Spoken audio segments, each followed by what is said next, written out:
An Empire of Ice and Fire by Longclaw 1-6. Chapter 64. The Dragon Pit. Make way for the king! Heads turned as the royal assemblage, a common sight for those living in the capital, made their way into the Dragon Pit. At the head was the High Sparrow, arms crossed over his chest, while a cluster of warriors' sons marched behind him with their golden trudgeons. The royal litter was massive, carried by dozens of slaves, and ringed by the Kingsguard. To one side was the towering form of Sir Gregor Clegane, while on the other was the brother Lancel Lannister, two slaves carrying his large horn. At a single command, the slaves dropped the litter and Lancel blew on the horn. All but the Stark Targaryen parties and the highest Lannister officials fell to various degrees of prone reverence at the blast of the horn, act drilled into them by years of protocol. Scurrying over the end of the final blast of the horn, the High Sparrow bowed as Joffrey stepped off the litter. Watching, Sansa leaned down to whisper to Tyrion, "I had to see it for myself. But he's actually gotten more mad than the last time I was here." "We are pilgrims in an unholy land," the imp whispered back, frowning. Joffrey gingerly made his way to his seat, placed on a high dais and inlaid with jewel-encrusted gold. Sitting, he immediately spotted Tyrion. "Ah, uncle! Riding high in the world, I see." He immediately dissolved into giggles. Tyrion pursed his lips, trying not to laugh out loud at his stupidity.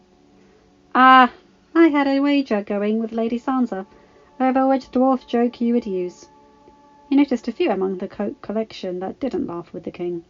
Father and Jaime he understood, but a raised eyebrow followed Cersei's taciturn expression. "His wasn't even that good," the Hand of the North replied. Joffrey's smile widened at the sight of Sansa. "Dearest Sansa, you look as beautiful as ever. I think that I shall enjoy having you by my side again once this war is over."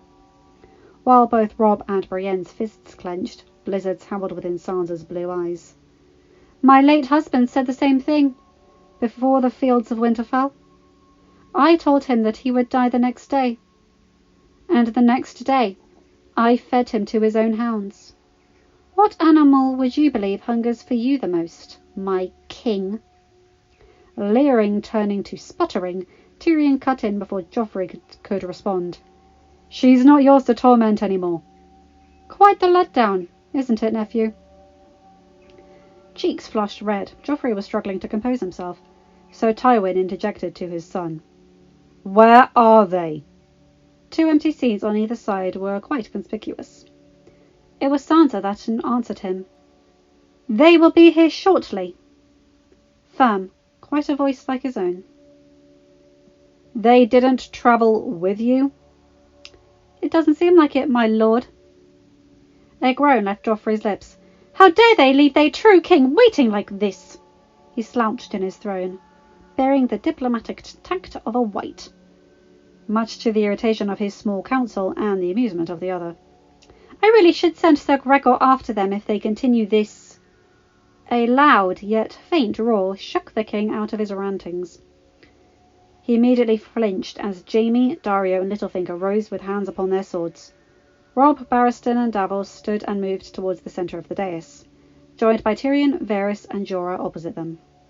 Two bat-shaped shadows, massive ones, splayed out atop the ruined edifice of the Dragon Pit, growing larger and larger, until the Majesty once again arrived at the dead ground. Two massive dragons, four others further up in the air, swooping down upon the Dragon Pit. Gold cloaks and warriors' sons scurrying out of the way in fear. The king shook in terror as they landed atop the ruins, the green and black beasts filling the air with their piercing roars. And atop of them were two figures, crowns gracing their brows, the Targaryen Emperor and Empress making their entrance, one far grander than Joffrey could ever perform. Rhaegal and Balerion craning their necks to the side to glance at each other with a hoot. Slowly they then lowered them to the ground, allowing Jon and Dany to climb down.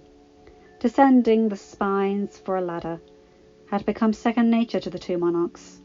It was effortless, neither of them fazed in the slightest, disconcerting to many within the Lannister camp. As soon as the two were out of their immediate zone, the dragons unfurled their wings and leapt into the sky, kicking up a cloud of dust that showered over everyone, including the Chimera himself. Each were clad in black. Longclaw and Saracen sheeped onto their respective owner's hip. Jon wore his black cloak over the black leather cuirass, bearing the snarling direwolf. The mighty appearance clashed with his face, oddly subdued and preoccupied for the legendary white wolf that entered atop Dragonback. Perhaps it was the shaved face and loose hair. Perhaps the faraway look in his eyes. Quite the contrast with the Dragon Empress. Her hair braided in the northern style, her black leather battle dress, black gloves, and silver chain along her torso transformed the petite girl of 23 into a mighty, conquering monarch, Visenya reborn, bearing a cold, expressionless mask. Crowns atop their heads, they walked towards and onto the dais together before separating. Jon sat in his chair, looking skyward. Daenerys settled into hers, with her hands on her lap, eyes boring directly towards Joffrey. Watching the mighty beasts sail high into the air, returning to their brother and sisters in a holding pattern circling the dragon pit, home of their long-dead ancestors, Joffrey felt his white terror shift into indignant anger. Catching the cold yet satisfied twinkle in Daenerys' eyes, he turned to the High Sparrow. "Now, you fool!" "At once, sire." Stepping forward several paces, the former nobleman turned servant of the Seven, gestured to the monarch with a flourish.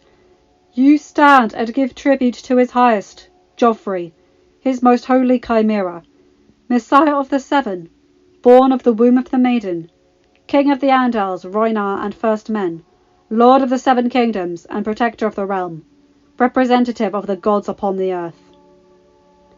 Beside him, Jon could hear Sansa softly retch. Across, he could tell that his utterly regal wife having the same reaction underneath her cold exterior. It was as he would feel, had he not been confident. "Soon, you sadistic idiot. Soon." Clearing her throat, Missandei rose. "Before you is Daenerys Stormborn of House Targaryen and Stark, first of her name, Empress of the Targaryen Empire, rightful Queen of Westeros, Queen in the North and New Valyria, Khaleesi of the Great Grass Sea and Protector of the Realm, Mother of Dragons, Breaker of Chains, Unburnt and Valyria reborn." Quietly sucking in a deep breath, she took her seat beside her Empress. Eyes shifting en masse to the Northerners, awaiting the formal introduction of an equal monarch, mind whirring with various strategies. Jon didn't notice until Davos, shrugging, decided to handle it. "Oh, this is Jon Stark." Uncomfortable silence. He's the Emperor." Sansa and Robb bit back smirks while Joffrey looked to be shaking in anger. With barely 2 sentences, Davos had put Joffrey in his place. Shifting in his seat, aching bones communicating that he wasn't in his prime anymore, Tywin's eyes flickered from Daenerys to Jon and then back to Daenerys. "Why are they sitting apart?" "A significant delay in this meeting. If you wish to negotiate in good faith, not a good start." "Our apologies," Daenerys said flatly, hands resting in her lap. "So," announced Joffrey, loudly but scratchy. "Bastard! I remember you. And Winterfell, how you were like a whipped dog not allowed near his betters. You don't look much different. False legitimacy notwithstanding." Dark glares directed Joffrey's way from both Northerners and Southerners, along with a growl from the resting ghost. "My king," whispered Tywin. "Perhaps we should avoid insults at the moment." Bored already, Joffrey waved him off, implicitly handing the reins of the negotiation to his hand and advisors. "Lords and ladies of Westeros," Littlefinger stood, hands clasped together piously. "Even in this time of war, it warms my heart greatly that we all may gather as befitting our highborn status before our king, to discuss matters of import, as There is only one matter of import today, Lord Baelish. Daenerys cut him off. Normally, I would not seek to discuss peace. Your family murdered my family, tried to murder me and my family by marriage, and seek to oppress the entirety of my people under your heel. I very much would like the war to continue until my husband and I are victorious. Tywin tilted his head at her. Ah, so what is the point of all of this?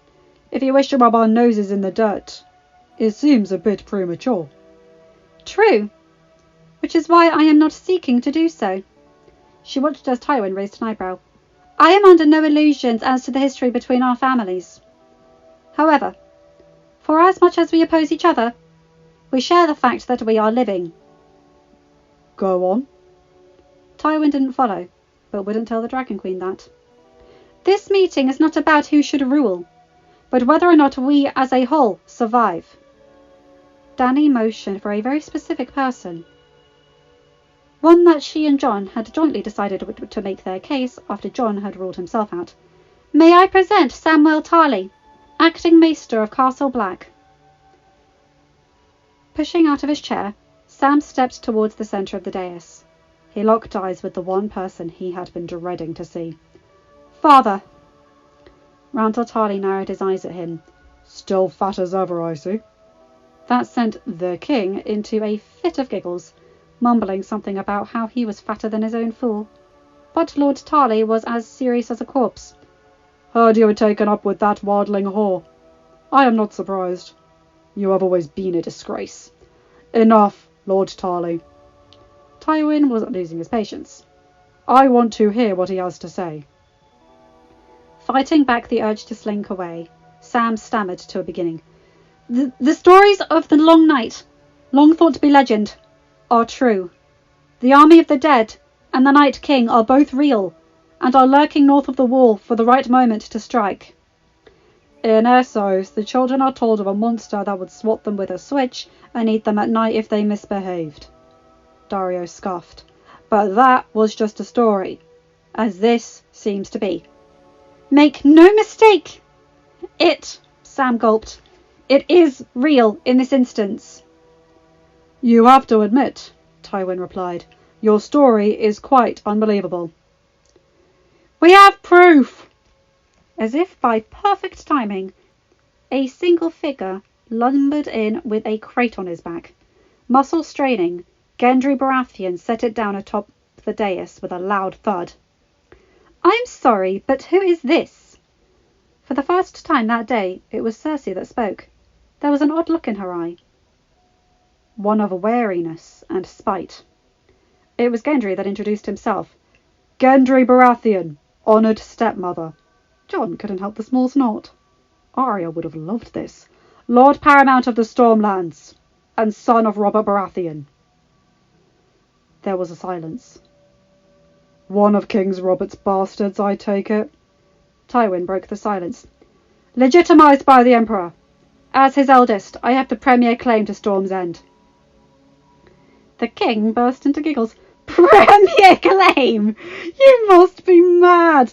A bastard like you can never be a lord. Even a pile of rocks and shit like Storm's End. Just like a bastard cannot rule a kingdom. He spat at Jon. Gendry raised an eyebrow. From what they say, you look nothing like our father. Perhaps it isn't said that you are the bastard of someone else's loins. Joffrey was noticeably fuming, but Daenerys didn't miss the subtle flicker of fear over Jaime and Cersei's eyes. In the name of the gods, just get it done, Catelyn shouted. Catelyn, not Jon. His family and advisers wanted to look at him with incredulity. What was up with him? Why was he so subdued and resigned?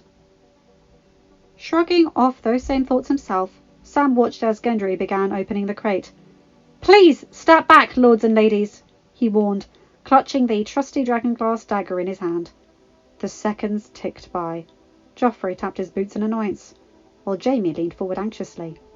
Surely, it couldn't be true. Out of the crate jumped the White, sunlight slamming into undead eyes for the first time in months. Quickly, it locked eyes onto the first target directly in its line of sight. Joffrey. With a snarl, the undead demon charged. Joffrey screamed, scrambling back in his throne as Daario and Gregor Clegane dashed forward to block the monster. The entire Lannister host seemed to flinch back, braver souls going to their swords. Tywin and Randall Tarly shielded themselves while Jaime pushed Cersei behind him. Jaw bared, the white hand reached out to claw at Joffrey before Gendry yanked it back with a chain clamped around its neck. A thud rang out as it fell onto the ground. Undeterred, it lunged at Gendry, but the former blacksmith was now hefting a large warhammer. With one swing, he decapitated the creature. Upper half careening into the wood, its screams and snarls continued unabated as it crawled forward, towards something or someone. Stepping forward, Sam cut off the hand and handed it to Qyburn, who peered at the still writhing thing delicately. "Only 3 things can kill it," the portly pseudo-maester said. "Dragonglass?" He took the hand from Qyburn and stabbed it with his dagger, stilling it. Everyone was riveted to him. "Fire works best. Valyrian steel, though it is rare." A Dothraki blood rider set the legs on fire, while Daenerys stood, drew Saracen, and jammed the tip into the white's back. Finally, it died. "North of the wall, there are over 100,000 of these monsters, just waiting to swarm all over the 7 kingdoms." A hush had fallen over the dragon pit. Those that had never seen the dead were in a stunned silence. Tywin paled. The High Sparrow muttered prayers. Jaime trembled from the sheer weight of it all. Littlefinger and Pycelle looked like they were about to shit their pants. And Joffrey looked like he had. "What are those things?" mumbled Jaime, the first of them to speak. "Our doom." Daenerys had actually seen their entire army, and even still her heart beat out of her chest. "There is no real war, but the war against the dead." Jaime ran a hand down his face, still reeling from the beast. "I can't believe it." "Neither did I, Sir Jaime," Daenerys replied, using his title rather than the normal Kingslayer. "Not until I saw them." "Are they all like this?" The voice belonged to Tywin, who had composed himself. "Walking skeletons?" "Most are human, varying depending on how fresh they were," Sam answered. "The Night King has others in his army. Mammoths, bears, giants." Belching out a half laugh, half cough, Pycelle sounded like every one of his over 80 years. "Please, young fool! There is no such thing as giants. Stories told for the children." "Tell that to the Northern warriors, who fought with giants at Winterfell." Sansa regarded the doddering old idiot as one would an insect. "I bet you would have said the same thing about dragons, had they not flown over you just today." Despite indignant mutterings from Pycelle, no one could fault with her logic. Reeling from terror and humiliation, Joffrey turned angrily to Jon. "You, stark bastard! You are the one that warned of this in Sansa's dispatch. What have you to say?" Attention drifting back to the parley, Jon spared a short glance in the direction of Catelyn Stark, who gave him the slightest nod. Pushing himself up from his chair, Longclaw jostled on his hip as he walked right next to the still corpse of the fallen white. "Much of what needs to be said has already been said." Daenerys blinked. "That's all he has to say? This whole thing was his idea." "You brought us here, Jon Snow," Randall Tarly stated coldly. "Surely there is more that you have to say." Sighing, the Emperor took in the full fatigue of the throne. "Since I joined the Night's Watch, I have been fighting the army of the dead. Fighting them, fighting the free folk, fighting my own men at times. Endless fighting, endless war." He ran a hand down his face. "I'm sick of it.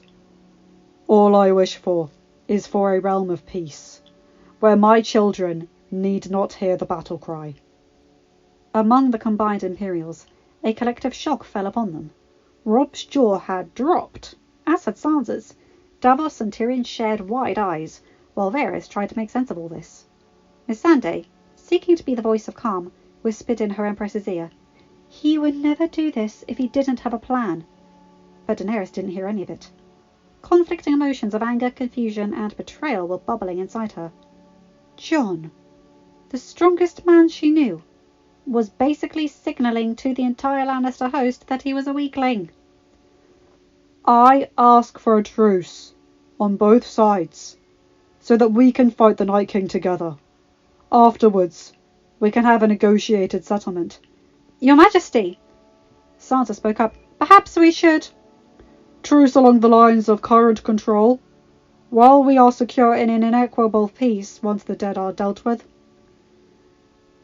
Tywin clarified, "You and the Dragon Queen stay in the north."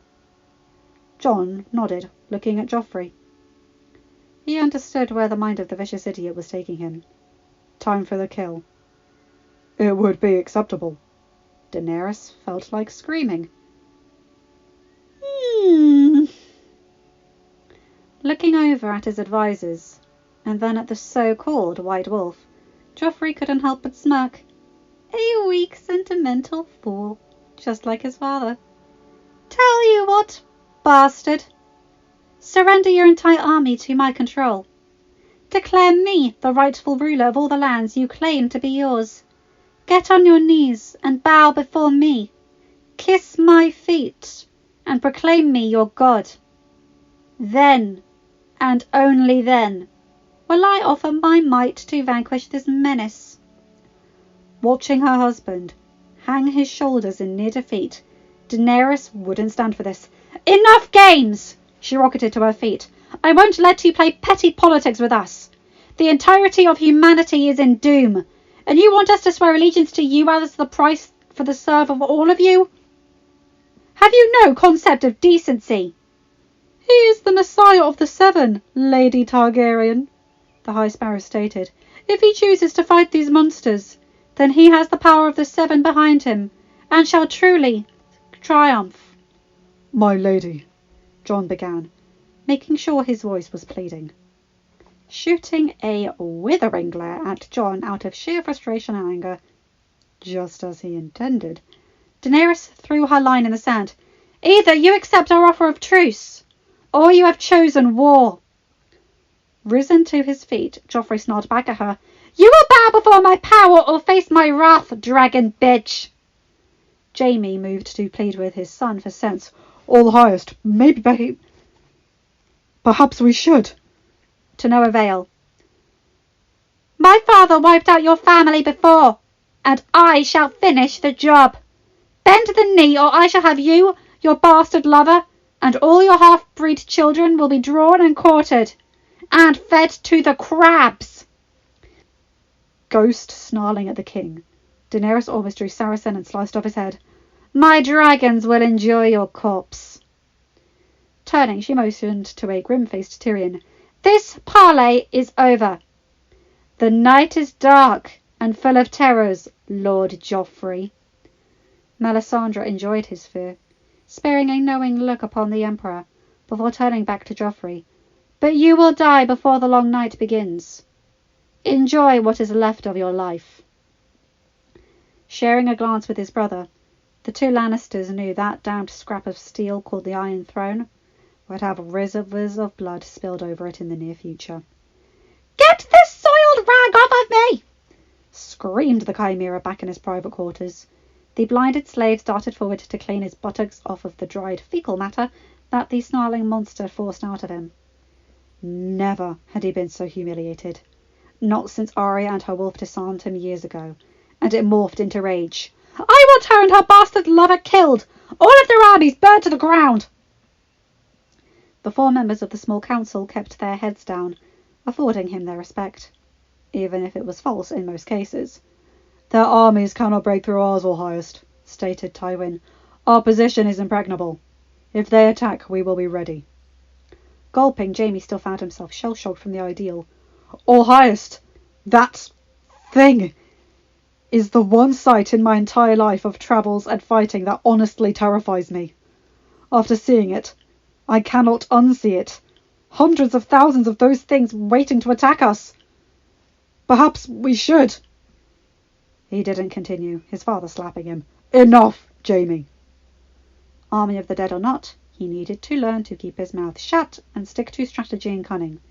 Good, grandfather. I am troubled that you accepted their lies, Lord Lannister. It had to have been some kind of trick. Jamie shut up. Something inside him snapping, but quietly. Baelish! Yes, All Highest? It's time the Starks found another one of their precious pack beheaded. Find me Arya! Across the city, the diplomatic train the Lannister soldiers were ordered to leave unmolested. The fire held off from Jon until he was finally being unleashed. What in the seven hells, brother? Robb yelled. Do you have any idea what you just did? Sansa couldn't believe her brother. Jon was the strongest man she knew, who faced enemies ranging from Ramsay Bolton, the Masters of Slaver's Bay, and even an entire herd of mammoth, only to wither in the face of Joffrey Baratheon of all people. Joffrey thinks you are a weakling, and now so does Tywin. I gather you're an honourable person, Your Majesty. Gears were turning in Tyrion's head, figuring how he could solve this. But instead of baring your soul, couldn't you have lied or something? Jon ignored all the pleas, staring straight ahead. Riding beside him, at least until they could mount their dragons once more, Dany fought between anger and concern. Jon! This was not like him. This was not like him at all. Why did you do that? Tell me! She commanded firmly. Suddenly, Jon turned his head. Davos. The Onion Knight looked up. Send a raven to Wayfarer's Rest. Begin the assault at once. Without waiting for a response from any of them, he spurred his mount forward, likely to where Catelyn Stark was riding. Daenerys gaped at the back of her husband. What the? She did not know what to say. The Dragon Empress could read most people, including the enigmatic Jon Targaryen. But he was utterly alien to her now. I would say he's drunk, Tyrion remarked. But our Emperor doesn't drink. Drinking sure would explain it, though. Line break.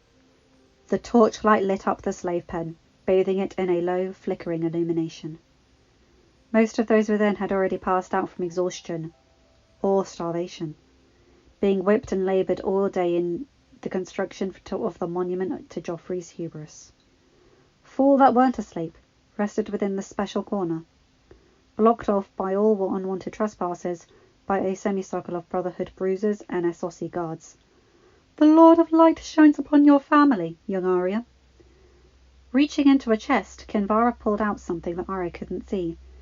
You use deception and agility to attack your enemies with your needle. A gift from His Grace upon the family tasked with setting the world to his proper faith. Ugh. Clegane rolled his eyes, turning over on his cot. Give me a broadsword any day. I'll smash any fucker in the face that comes at me. I'm sure the little wolf here can't just smash any shitheads, Clegane, retorted Thoros, taking a swig of cheap ale. Whether it tasted like horse piss or arbor gold, it didn't matter. All that mattered in the slave pens was that it got one drunk. Arya smirked at the hound's back. It was just the four of them in Kinvara's corner. Beric off doing old gods knew what somewhere. Any operations by the weak resistance within Joffrey's King's Landing were kept decentralized and need to know. Her eyes flickered back to Kinvara, widening. What is that? In her hands, Kinvara balanced a dangling necklace. The chain was gold, but that wasn't what drew her eyes. Held by the chain was a pendant, a diamond in the most brilliant shade of yellow, glittering in the low firelight. A gift from the Lord of Light for the sister of the promised prince. Unlike her sister, Arya had no love of pretty things, such as silk, jewels, or other finery. And yet, here was Kinvara, gifting her with one of the most beautiful stones she had ever seen. So what is that supposed to do? Smiling knowingly, as if she understood something that no one else could, Kinvara approached her. Stealing faces is an art. But only those in service to the Lord of Light can truly assume the skill that every faceless man seeks. Fastening the necklace to her neck, Kinvara tucked it underneath the fabric of Arya's tunic, out of sight from the prying hands of overseers or the poor fellows, both more than happy to loot and then rape a helpless slave. "Enjoy going to the royal ball and dancing with all the handsome princes and lords-to-be," grumbled the hound. "Shut up," Arya said back, causing Thoros and Kinvara to laugh. The priestess composed herself, normally serious eyes full of mirth. "One strand of hair atop that stone, and whoever wears it shall assume the power of 1,000 faceless men. Keep it close, and when you see the need, use it wisely." "Your Holiness!" All turned to see Beric, face contorted in worry, one eye wide. "They're coming!" There was no need to define who "they" was. "Who for?" Kinvara asked in return. The one-eyed lord looked straight at Arya. "The wolf!" In the distance, shouts and scuffles could be heard as the gate to the slave pens swung open and torch-bearing men stormed inside. Kinvara was unflappable, snapping into action without hesitation. "Come with me!" she whispered, grabbing Arya by the wrist. The young Stark followed, instincts to blend in with one of her faces overridden by the incessant priestess. Her eyes widened when Kinvara buried her hand in wrist-deep into the sand and pulled open a hidden trapdoor. Below was a shallow tunnel. "Go! Go quickly!" Arya blinked. "What am I supposed to do?" "The Lord of Light will bring opportunity upon you. Now go!" Kinvara practically shoved Arya in before slamming the trapdoor shut. Soon after, the sand was back in place, as if it was undisturbed. She had just exited her little hut as Thoros and Beric greeted the guards. A gold cloak led them, a motley mix of Essosi overseers and poor fellows. "Are you in charge?" "Some persons may say so," Kinvara replied innocently. "As for myself, I consider the term servant a better description." The gold cloak seemed to be puzzled. "I am looking for the bitch Arya Stark. I was told she was here." Kinvara's eyes flickered to Beric, who nodded imperceptibly. One rule of the slave pens: crossing the Lord of Light's priests and the Brotherhood network that served it was forbidden. The gold cloaks must have had an informant, and by the day after tomorrow, someone in the pen would have found out with his severed head mounted on a pike for all to see. "Well, where is she?" "Small girl, about yay high, looks like a boy." All turned to see Clegane, still in bed. "She was my toy. Stole her off some Dornish moron. She was meh, for a while at least." "Where is she, you "Little shit," hissed a poor fellow, only to back away as Clegane stood tall, towering over him. Even with his truncheon, it wasn't a fair fight. "Dead. Wasn't good for me, so I slit her throat."